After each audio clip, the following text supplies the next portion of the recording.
Okay, what's up mga kabutingting? Ngayon ating i-DIY itong aking van. Aking Ford Links pala. Kasi ang problema nito ay pagka unang switch on mo ng susi, mayroon siyang gauge. Ayan nyo. Yan. Mayroong gauge siya ng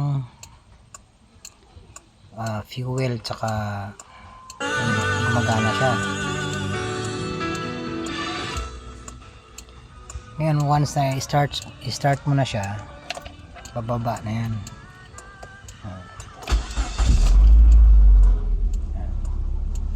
Mananakbo ka, bababa na yan.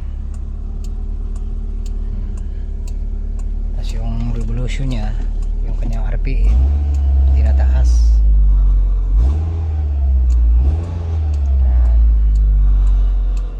Bumaba na yung kanyang fuel gauge. So try natin ngayong gawa ng paraan. Isa-symbol ko na yung cover nya. Yung cover ng dashboard. So mamaya na lang ulit. Yan, bumaba na. Try mo natin. So okay, ito na, nabaklas na po natin ang ating dashboard. Ito na siyang i-disassemble para matanggal natin itong cover.